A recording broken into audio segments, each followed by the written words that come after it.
This life is a fight.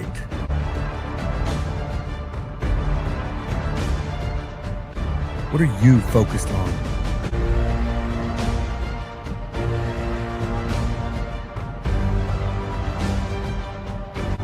There will be doubt.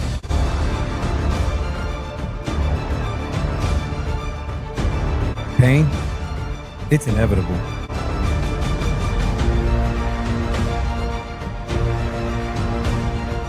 But when that bell rings, will you be ready?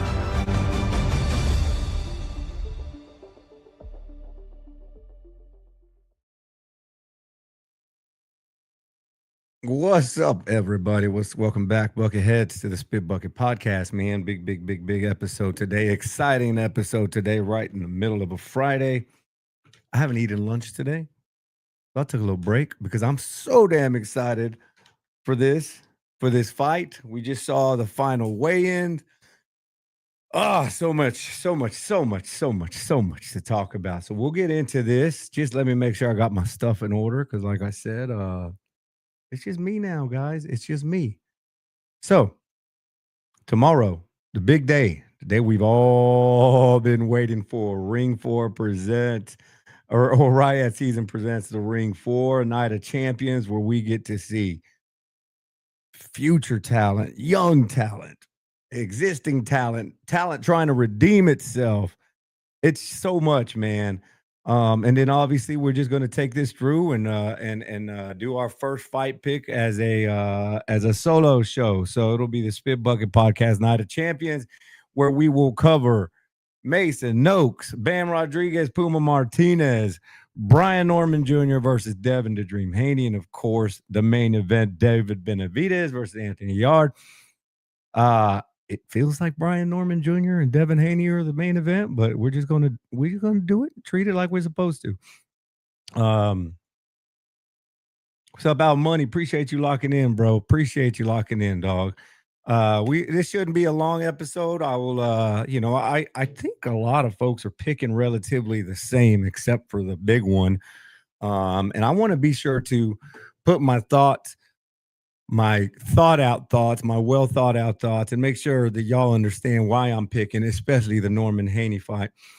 By no means am I like, oh, this is impossible if my picks are the only possible ones. So let's just start right off with this, guys. Let's start off with the Abdullah Mason, Sam Noakes, vacant WBO title. You know, we all knew that Abdullah Mason was on his way up and he's going to have a title shot, but damn, this is happening fast. You got Sam Noakes overseas. You know, a lot of the Americans don't know him, but listen, guys, the dude is 17-0, 15 knockouts. Abdullah Mason, 19-0, 17 knockouts. This is a fight. This is a fight. I know we always hearing the who has he fought? Who has he fought? Who has he fought? Hey, that shit wears me out. Abdullah Mason, man, is the real deal. Sam Noakes is a tough contender. Obviously, I'll start off with I got Abdullah Mason winning this fight, but there are a couple of concerns, obviously, with the was it Carlos Ornelas? I believe it was Carlos Ornelas, the guy with the funny hair. Obviously, Abdullah Mason took some big shots. Obviously, he got rattled, not just once, multiple times in that fight. Obviously, Abdullah Mason came out and finished the job and did what he was supposed to do, but that was concerning. That was concerning because it was almost like every time he got touched, it did some damage. Now, I'm going to tell you, Sam Noakes is a come forward. You know, there's not a lot of head movement. There's not a lot of creativity, but it's a lot of the type of stuff you really can't duplicate in sparring and that sort of deal.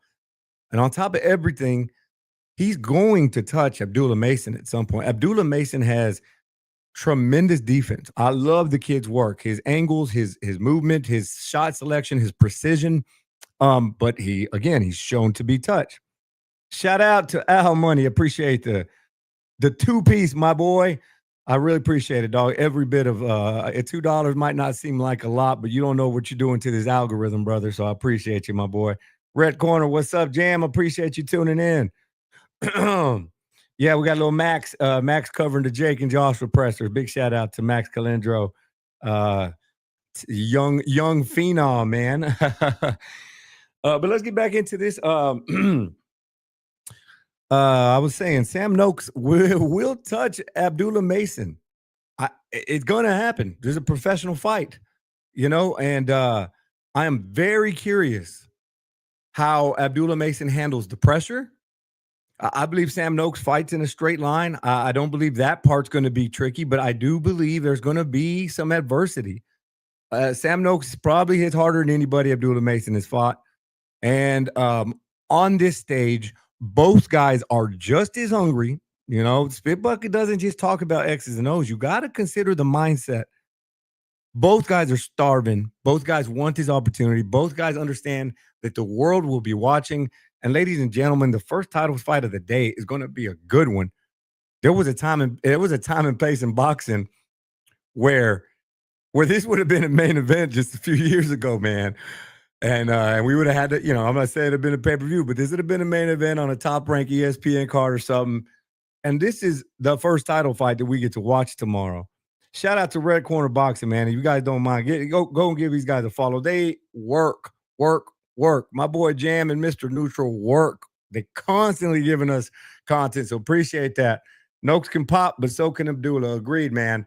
Abdullah has to watch out. You got to watch out for getting shot. I hope he got over whatever that was, man. Because look, that's something that could grow into a problem. We're about to talk about Haney and Norman. Listen, just a few months, just a couple before Haney fought Ryan, I knew Haney was susceptible to getting hurt, but I didn't realize it was that bad. And I'm feeling the same thing with Abdullah Mason. Tremendous talent. He's got more pop on his punches than Devin Haney. But, man, that could be a concern. So I'm going to be watching closely. And not just how he responds, but if the thought is even in his mind, I need to be, because that can affect your performance. If he's hesitant, if he's not himself, we're going to learn quickly what these guys are about. And man, I can't wait for this fight. But shout out to both of them. Shout out for both of them stepping up. Title shot. Like, somebody's life is going to be changed.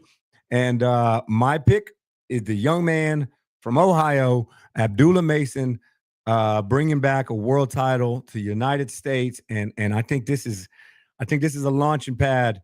This is a launching pad to a potential superstar, man. And just, outside of the ring, the kid's got his head on straight. He's got people around him to care about him, not just sitting there waiting for the payday to arrive. So I love what I see from Abdullah Mason. I'm extremely excited about his opportunity tomorrow. And my pick, Abdullah Mason, I see this as a 10-11 stoppage. Like, I see this fight. I see both fighters seeing adversity. I think Abdullah Mason steps it up after a smart fight. And I think we'll see like a TKO type deal, 10-11 late in the fight. What's going on, Billionaire? Appreciate you locking in, boy. We're definitely in the unknown with Haney right now. And I meant to ask you, because I know yesterday when we were on the Spaces, you picked Haney. But then I saw you tweet something yesterday about Norman's uppercut. Shout out to Jam, Mason KO, round 5, maybe a knockdown apiece. Yeah, I see.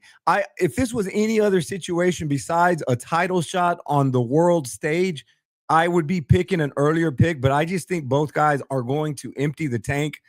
And again, I talk a lot about mindset, and I think them knowing that the world's watching is just going to add a little bit of more juice to get this fight into the later rounds. I think could be wrong, but Mason can end this, but we'll see how it goes. Let me take this banner, guys, off, right? Y'all know where to find us, right? It just kind of looks cool, but I don't have to have it there. It's kind of distracting. The Spit Bucket, social media. If you want to send cash apps or that, the Spit Bucket. But I'm going to take that off. We don't need all that stuff. All right, let's move right along. Jeez.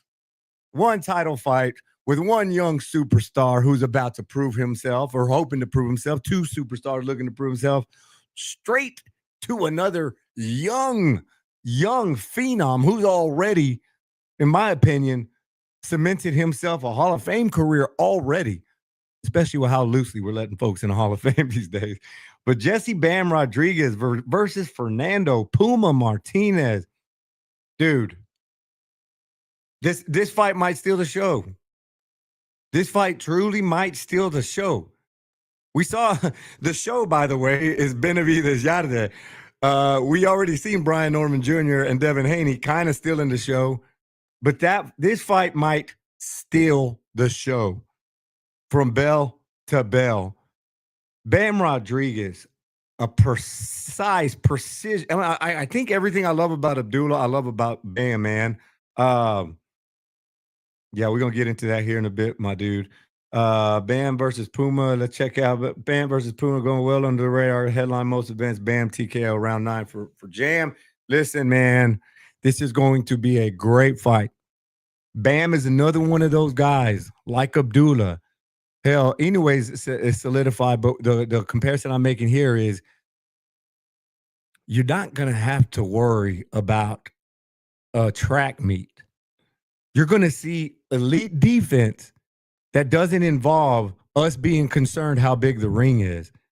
Bam Rodriguez fights in the pocket, but his angles are incredible.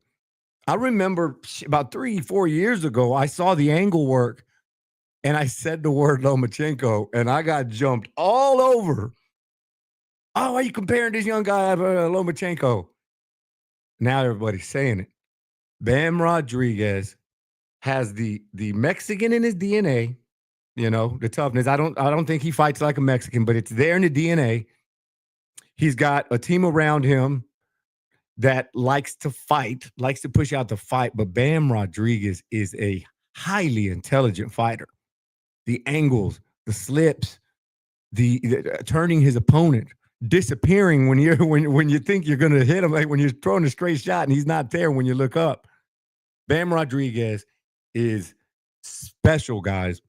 Top 5 pound for pound. I have no issue with it. You got the Inoue Bud Usyk 1, 2, 3, however that looks. I don't have a problem with throwing Bam above Bevo. Go ahead, throw your pies and tomatoes at me. I have no problem where Bam lands in the top 5. And I think tomorrow night, it's just going to make that a little bit easier to digest. Bam Rodriguez is special. Bam Rodriguez is here. Bam Rodriguez has arrived. All that to say, the man he's got in front of him is not going to lay down. Puma also understands what is on the line. Puma will come forward. Puma hits hard. Puma will make this a fight. What Puma does not like is when somebody's there in front of him and then not there anymore, though. I see this very almost how I'm predicting the first fight, a chess match.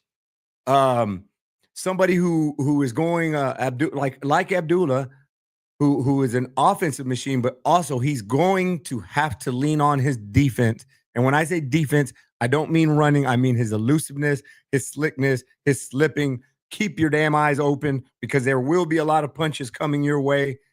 And from there, the counter work, the angles, the southpaw work from Bam, that straight left, I believe, is going to be a difference maker tomorrow. So, Jesse Bam Rodriguez versus Puma Martinez. I know, rocking with Bam. Let's see what the homies say.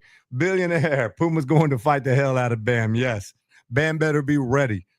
I still can't believe Bam's only 23 years old. Like, look at this, dude. Bam Rodriguez, 23. Brian Norman Jr., 24. We got two guys who could potentially be, I hate using the word faces of boxing, but could be two superstars from the state that are on the show tomorrow, man. And they've got everything to prove. One more highlight I want to mention about Bam Rodriguez, and this is just for everybody that thinks that the hard work is just on the Saturday night. Bam Rodriguez welcomed a baby last year, right around the time I welcomed my baby girl. But over the weekend, man, we didn't see him at the presser a couple of days ago because he is his wife is expecting, or I believe she was actually in labor. But all that to say that Bam is missing out a significant moment in his life. You know, the birth of a child is something that, you know, you always want to be there. And when you're not there, wherever you are physically, you're not there. Your brain is with your family, with your wife, with your kids, with your babies. And for Bam Rodriguez to be on the other side of the world at such a young age with something so significant going on in his life, man, that's difficult, dude. That adds to what's already a job that most of us will never understand. We sit down, we turn on the telly, and we watch 4 or 5 hours worth of fights, and that's it for us. We're tired. I've been watching boxing all day. You forget the camp. You forget not seeing your babies. You forget not introducing your baby to the world. All of that takes a factor, takes its toll up here, guys. It's a lot more than exercise and punching hard. It's so much. So that's something you got to factor in. It could have been distracting this week, or it could be motivating him that much more. Wherever that lies for you, it's something you got to talk about. You take me away from my babies, away from my wifey for an extended period of time, I'm having a hard time doing my job. So, man, salute to Bam Rodriguez. Salute to his family. Congratulations. And what's up, Mr. Neutral? Big up, JJ. All you Haney fans, don't go missing tomorrow. I feel it. Also, guys, something tomorrow I want y'all to tune in. After the fight, I'm going to implement for the first time live calls. So we'll do post-fight reactions. I've got a cool setup that's ready to hit the button, and we're going to be taking in calls from around the world. So I'm excited about that. So Bam Rodriguez, Abdullah Mason, how do I see that fight ending? Man, there's no way I can be picking back-to-back stoppages, right? There's no way that happens. So one of these has to be a decision. I'm sorry. I got Bam Rodriguez. With a late stoppage. Adversity, back and forth, testing himself. Puma putting it all in there, emptying the tank. I see Puma completely emptying the tank. He's up there in age. He understands he's going to have to let it all go if he wants a chance. It's going to be a firefight, guys. But Bam's IQ, Bam's youth, Bam's just comfortability and confidence to control the ring, knowing that he's going to get some fire back. When I talk to him in person, you can just see the intelligence and maturity in his eyes, man. He understands what's at risk. And I love that about the kid. So with all due respect to Puma, I'm making a pick for Bam Rodriguez, cementing his name there in the top 4, top 5, pound for pound, and adding to an incredible resume at such a young age. Appreciate you, Red. I'll see you guys tomorrow on the chatter, on the phone box. Keeping it moving. I damn near want to wait this one for last. You know what? This is my show. I can do it however the hell I want to. So you know what? I'm gonna skip Brian Dolan Jr. We're gonna treat the co-main like a main event. Let's get to David Benavidez and Anthony Yard. This is going, yeah. We know how this fight's gonna go, guys. I honestly don't believe there should be anything surprising about this fight. You're talking about a guy who throws upwards of 60 damn punches around, 50, 60 punches around, to somebody who throws 20, 30 punches around, which 20 to 30 usually isn't bad. I want to take a second and say I'm sorry to David Benavidez. And I've never disrespected the guy. I will never disrespect these guys. But David is an anomaly, dude. I don't get it. Everything I believe in boxing, when I'm making my picks, I have to put away for David, dude. When you're talking about his gas tank, like the gas tank, we've known David has come in overweight. We know David Benavidez has had issues with extracurricular activities outside of the ring. And all that tells me is discipline, right? It's discipline. That's the hard shit that boxers have to do. The stuff that separates the elite from the good from the meh. So first thing, his gas tank, I don't know where the hell it comes from, because he pushes and pushes and pushes and pushes. He's the bigger guy, the guy who walks around like he's a fat dude. I'm not saying he walks around as a fat dude, but he's constantly battling his diet. I promise. That Latino blood, the food he has to choose from, he's constantly battling against the diet. If he were not boxing, he'd be walking around a big guy. We saw the adolescence pictures. So I don't understand his tank. You know what else I don't understand? I don't understand his style. Dude squares up right in front of you. This is why for years, as critical as I've been about Canelo not fighting David Benavidez, all those years I thought Canelo would beat him. That's why I was like, why don't you fight this guy?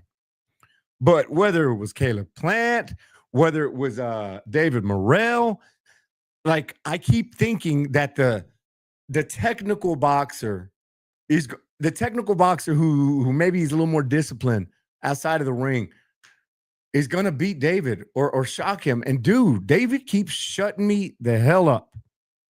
So with that said, you have seen the last time I ever picked against David Benavidez. You've seen it. It's history.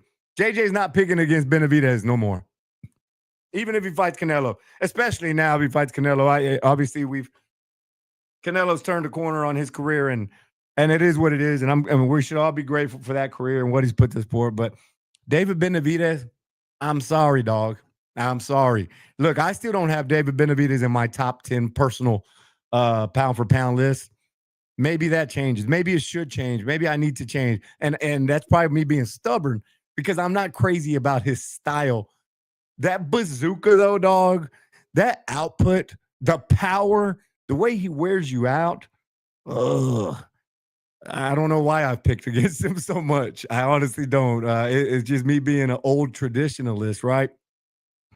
So anyway, all that said, look, I had some notes here real quick. I had some notes that I wanted to make sure that I'm not missing on the main event. Hold on. Because I thought I put something on here that I wanted to be sure. Yeah. I put Yards a little bit better boxer and he gets credit for. Not a high volume guy. He's got the build, but it's just a completely different levels of output, man.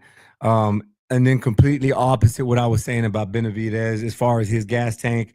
I anticipate if this fight makes in later rounds, we're going to see a physically drained Yard, and we're also going to see a mentally drained Yard because it's hard, bro. Like on top of the actual physical pain and the physical exhaustion it takes to defend yourself, the mental work of defending yourself in the ring against somebody as powerful and as active and as unconventional as David Benavidez, he's going to be mentally drained. So I can see this fight being a 6-7 stoppage. 6-7. I did it for the kids. No, I'm just kidding. That was totally accident. So yeah, David Benavidez does what we're all expecting. I haven't seen too many people picking Yard.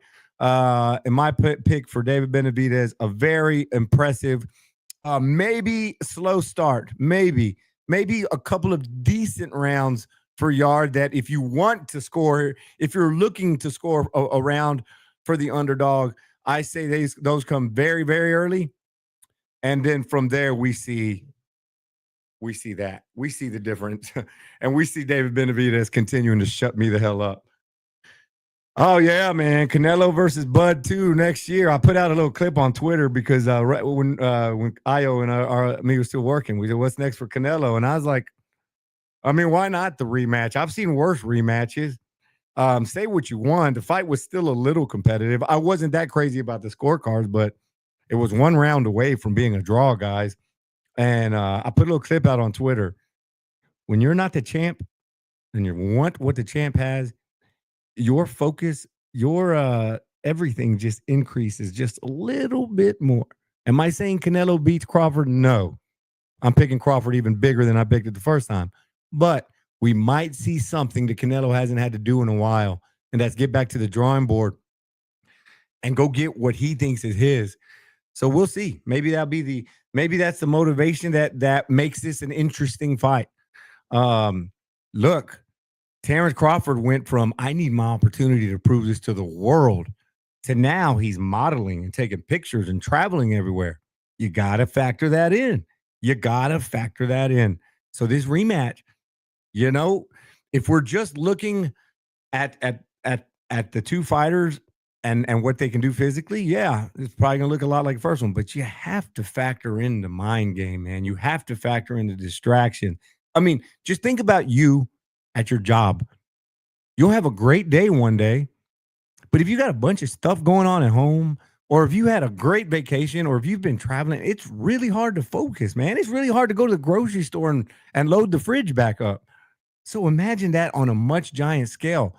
Like, I challenge you guys as we get to these big fights, stop just making picks off of physical attributes. Dig deep, dig deeper, get into their mind, get into their circumstances. What could change? So, yeah, all that to say, nothing's going to change. David Benavidez is going to wear his ass out. Oh, no, we're talking about Canelo Crawford.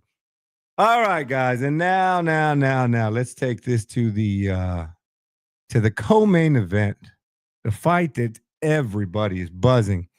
I brought this up in Remy's live yesterday, or Remy's space yesterday on X, but was it a marketing mistake by not making Brian Norman Jr. versus Devin Haney the main event? I think so, man. I think so, because this is the fight that has everybody buzzing. It's got possibility for brilliant boxing. It's got possibility for devastating knockout. It's got a hungry champion that still feels he's not getting his credit. It's got somebody who was on the throne and his world came crashing down. It's got a guy who has already proven to the world that he was that guy. But one bad night, and all the naysayers came back, all the doubters came back, followed by another ugly night, in my opinion, with Ramirez. Brian Norman Jr., Devin Haney. This fight has so much mystery, so much intrigue. Facts. 4 main events. Super facts. Look, man, I want to start this. Back when Devin Haney fought Regis Prograis, I was on an island all by myself. We went on the box. Actually, Ness came to Dallas and we did a combined show with Boxing Boys. And him and my former partner just were all over my ass. Everybody said it was the worst opinion. Devin Haney is not what you think he is. He's not going to beat Regis. Regis going to knock him out. No, man. Devin Haney is a terrific boxer. Say what you want about Devin. Say what you want about Bill. The man can box. The man is a superb boxer. I was one of the only ones who picked not only a win for Devin Haney, but a destruction. And I said I could see a knockout, but Devin didn't get the knockout, but he dominated Regis Prograis. And I'm a huge Regis Prograis fan. Now, another fight I want you guys to consider is the Lomachenko fight. Very controversial decision. I don't think it was a robbery by any means. The night of, I had Loma winning by a round. Went back and watched it again, and I scored it a draw. But however you score that fight, whatever. But what I will say is the biggest takeaway I had from that fight was Devin Haney's body attack. It told me I never saw a body attack like that from Devin Haney before. So it told me a couple of things: the brains, right, and the balls. It's one thing to work on a body attack in training. It's one thing to work on a body attack against a relatively unknown, a tune-up fight. You implemented a new game in camp and you want to try it out. It is completely different to say, I think a key to victory against one of the greats in the world, Lomachenko, is to implement a sustained, planned attack to the body. And guys, however you scored that fight, I think that was the difference. Devin Haney was taking risk and landing and some beautiful body work to Lomachenko. So that told me that the guy has smarts. He knows the game, but he also has the mental capacity to implement it in an actual fight. That's hard, guys. That's real hard. To not just default back to your ways as soon as you hit adversity. He implemented it, and he implemented it beautifully. Now, I don't think that's a good idea against Brian Norman. I was just laying out some of the things, like, first, I don't want y'all to call me a Devin Haney hater. And the second thing, there's some things that Devin Haney, we should really talk about. The guy's a genius. He's a smart fighter. He's a great boxer. Great jabs. Great movement. Great footwork. All of that. My problem with talking about that is that it's November of 2025 now. It's not Regis time. It's not the Ryan buildup. It's not Lomachenko. It's not Cambosis. Something happened to Devin Haney against Ryan Garcia. And if you love Devin Haney so much that you just are going to not acknowledge it, that's fine. This conversation is not for you. You'll see tomorrow. Something happened to him, man. Something happened to him. First off, the dude lost 3-4 years off his career. Easily 3 years off his career. So when you're talking about Devin Haney, you have to add those 2-3 years onto his age. We're not talking about a sharp 30-year-old man in his prime no more. We're talking about a guy who has seen his best days. And y'all are going to jump on me, especially the heavy Haney fans. What do you mean he's seen his best days? He's still young.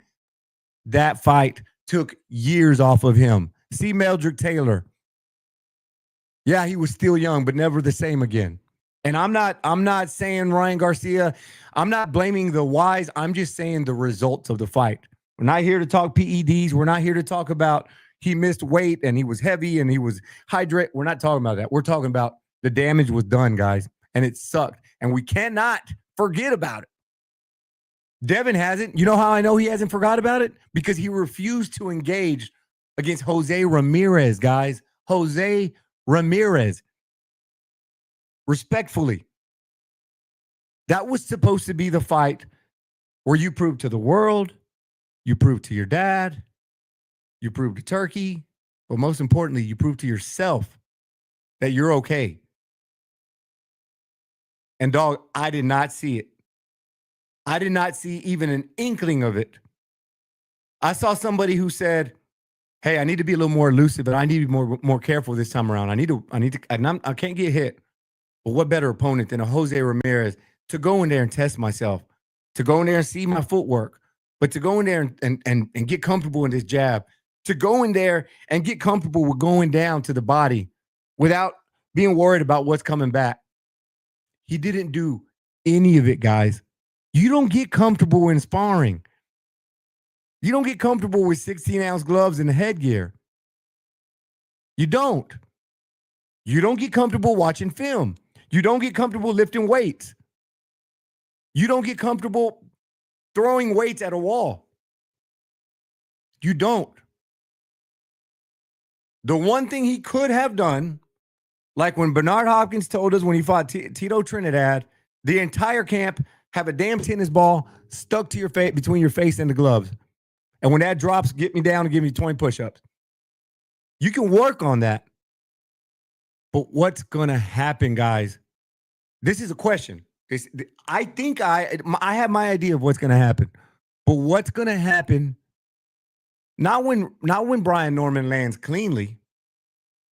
What happens when Brian Norman lands on the gloves, on the defense, lands on the arms and moves him? One of two things is going to happen.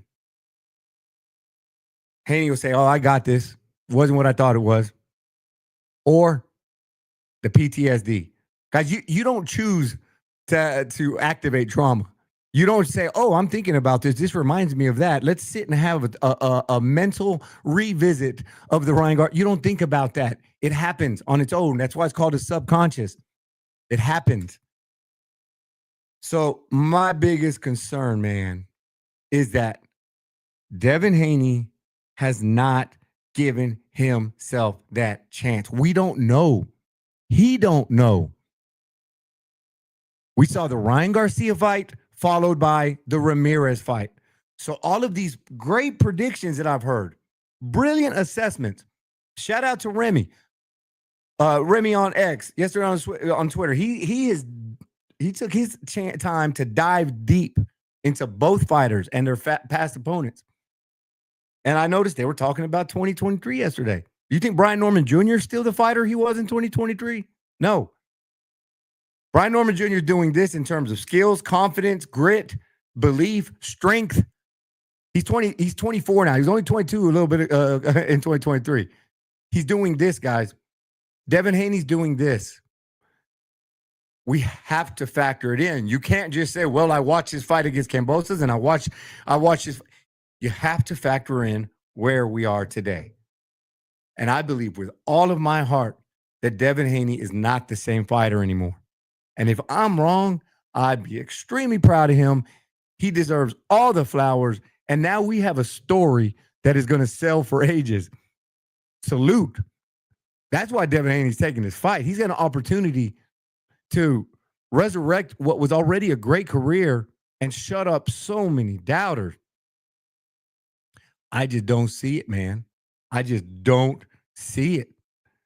And then let's flip the script. Brian Norman Jr.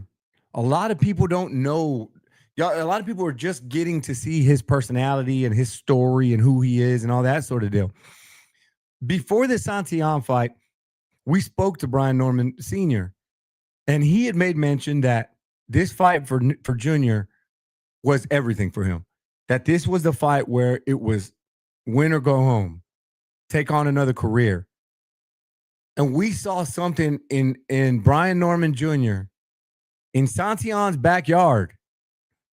Crowd, he was the bad guy. You know, everybody was cheering. It's pretty much North Mexico. And he went through some adversity. He took some big, giant shots. Early in that fight, it wasn't looking that great. But he dug deep. You can see the will, man. And you want to talk about gas tank. The dude had every reason to be done late in that fight. He had taken some enormous shots that are way bigger than Devin Haney's. And he lasted, and he got Santillan out of there in devastating fashion.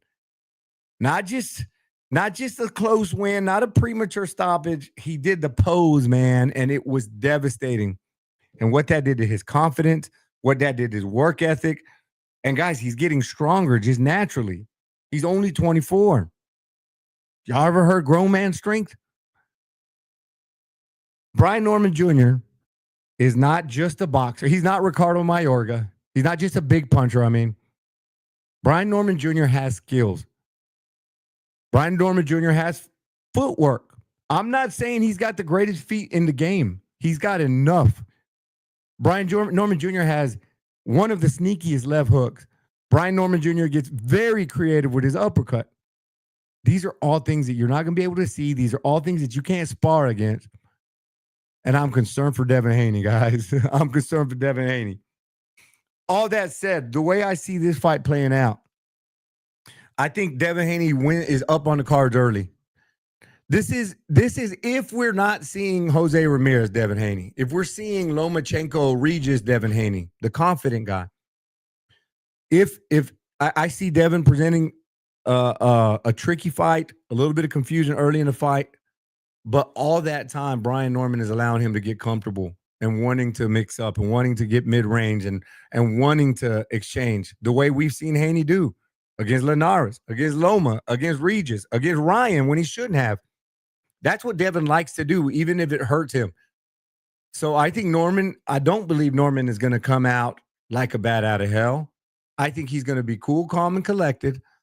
I believe he's going to be studying Devin, but more importantly, I believe he's going to be giving Devin the confidence that Devin didn't get for the Ramirez fight. And I think that is what's going to hurt Devin. Because at some point, Norman is going to land.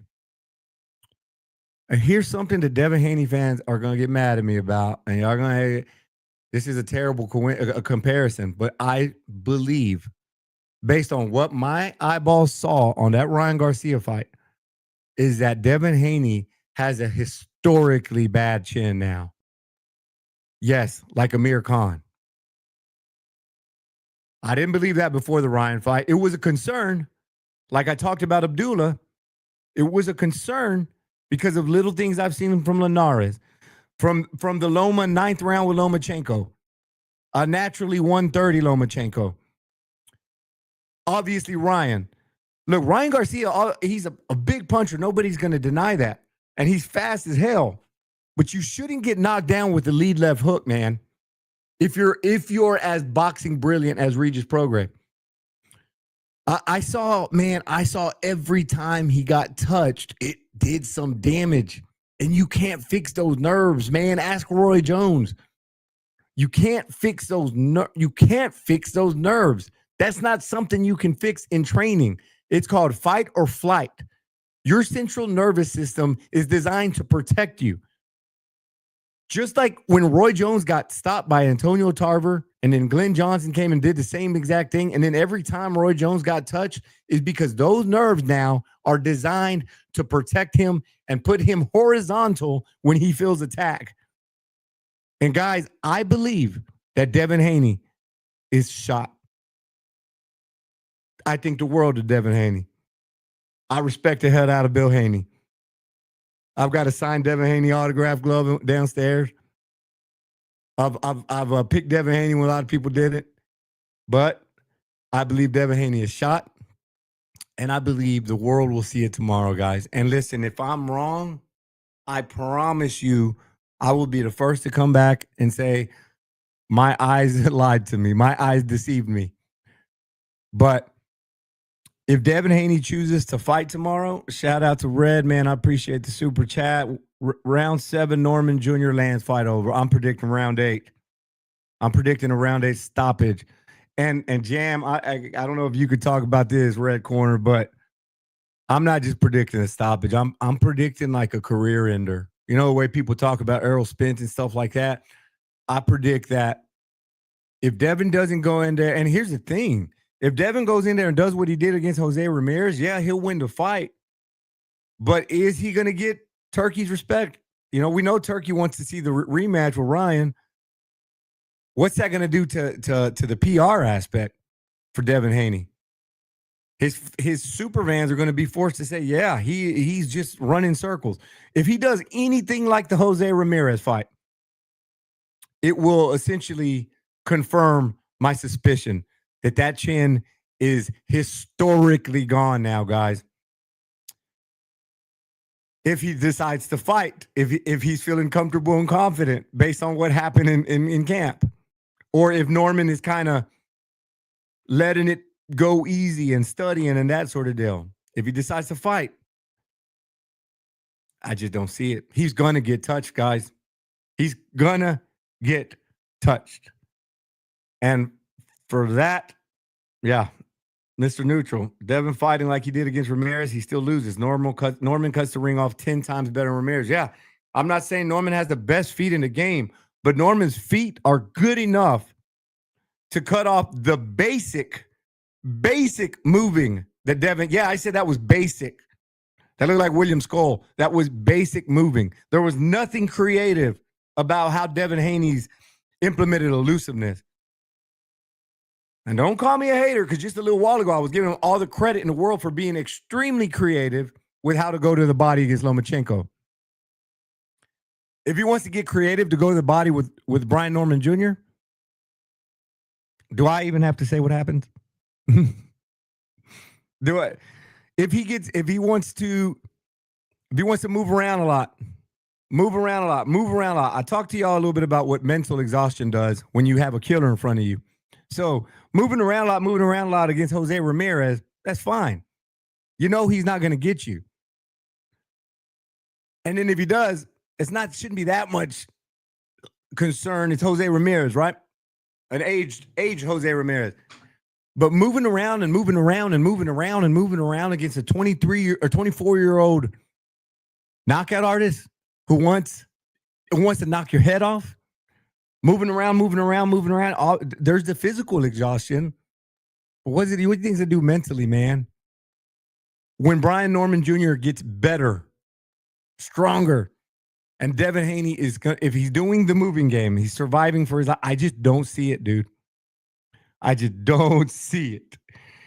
If somehow that chin he found some granite to implant, and somehow he's working his jabs the way we know Devin can work the jab, and somehow he gets creative with his shot placement and he keeps his hands up, then maybe he wins a decision. But guys, y'all seen me make picks. I'm always very careful, and I always see how close these things to be.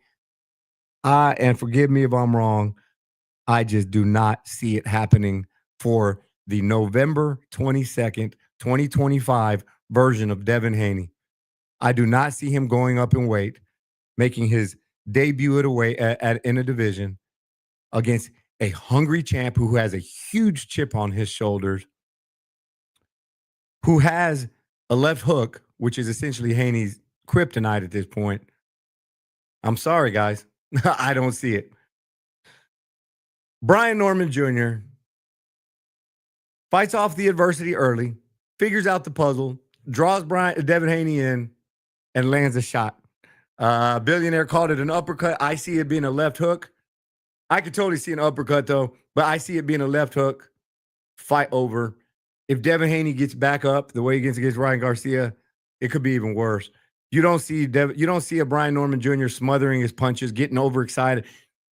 If Devin Haney gets back up from a Brian Norman Jr. knockdown, I don't know, guys. I don't know, man. But anyway, I think we covered it all.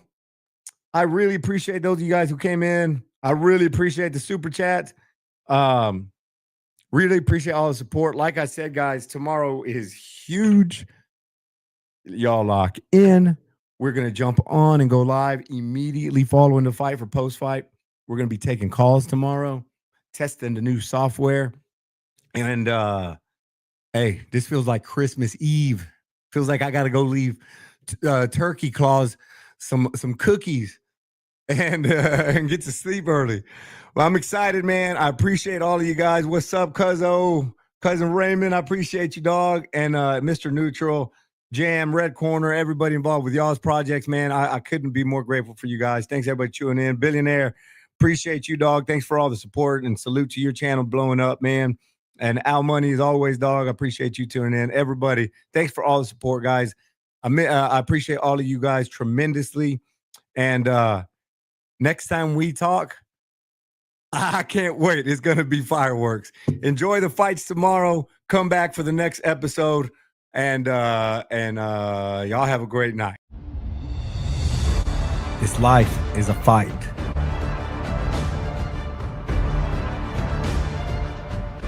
What are you focused on?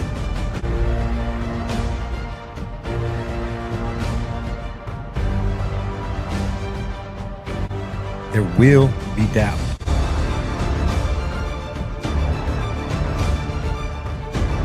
Pain, it's inevitable.